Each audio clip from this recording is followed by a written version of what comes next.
Good day, class! Handa na ba kayong matutong muli ngayong araw? Very good!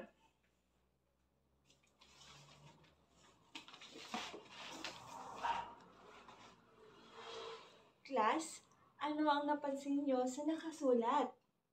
Ito ay tungkol sa iba't ibang katangian ng mga Pilipino. Very good! Pag-aaralan natin ngayon ang tungkol sa iba't ibang katangian ng mga Pilipino. Ang katangian ay tumutukoy sa tatanging ugali ng isang tao.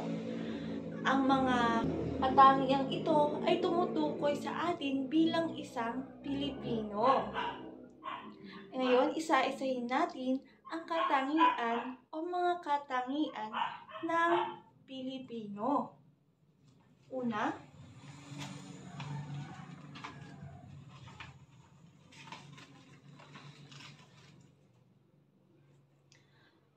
ang pagtitiwala sa Panginoon.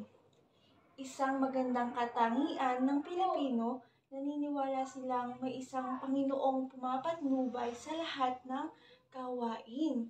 So, isa sa katangian o magandang katangian ng Pilipino ay ang pagkakaroon ng tiwala sa Panginoon. Kayo ba mga bata, mayroon ba kayong tiwala sa Panginoon? Very good! Lahat kayo, lahat tayo. Sa paanong paraan ninyo nakakausap ang ating Panginoon? Very good! Sa pamamagitan ng pagdarasal ay nagkakaroon tayo ng komunikasyon o pagkakataon na makausap ang ating Panginoon. Very good! Ngayon, tungo tayo sa ikalawang katangian ng Pilipino. So, ang Pilipino ay magalang. Isa sa katangian ng Pilipino ay mayroong magandang pag-uugali.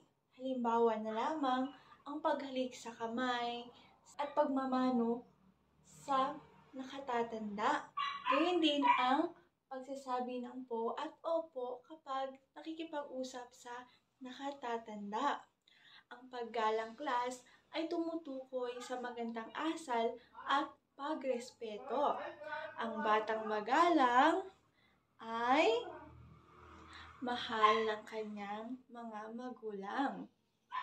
Mga bata, magalang ba kayong lahat? Very good! Lahat kayo ay magalang ng bata.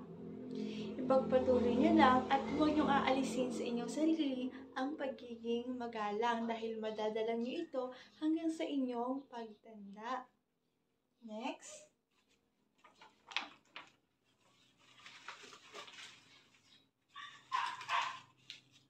Isa rin sa katangian ng Pilipino ay ang pagtutulungan.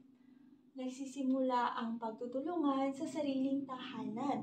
Sa pamamagitan ng pagtutulungan ng bawat isa ay nagiging magaan ang isang mahirap na gawain. Ito rin ay tinatawag na bayanihan. So sabi, sa loob ng tahanan, nagsisimula ang pagtutulungan. Yung simpleng pagtulong mo o paggawa mo ng gawaing bahay ay ikaw ay nakatutulong na rin. Gayun din kapag ikaw ay may kailangan, halimbawa may assignment, hihirapan ka. Siyempre, magpapatulong ka sa miyembro ng iyong pamilya para mapadali ito. Ang pagtulong ay pagkusa at dapat bukal ito sa inyong puso at hindi kayo naghahangad agad ng kapalit. Okay ba yun mga bata? Very good! Next naman ay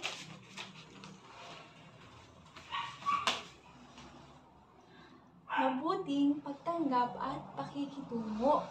Kilala ang mga Pilipino sa mabuti at magiliw ng pagtanggap. Halimbawa, kapag may bisita, mainit natin silang tinatanggap at pinapatuloy sa tahanan at atin silang inaasikaso. Ang mga Pilipino ay kilala bilang hospitable or mayroong mabuting pagtanggap at pakikitungo sa kapwa. kapwa. Sabi nga, halimbawa kapag may bisita, ay inaasikaso natin sila at nakikipag-usap tayo sa kanila. Pinapatuloy natin sila sa ating tahanan ng mayroong mainit na pagtanggap. Next.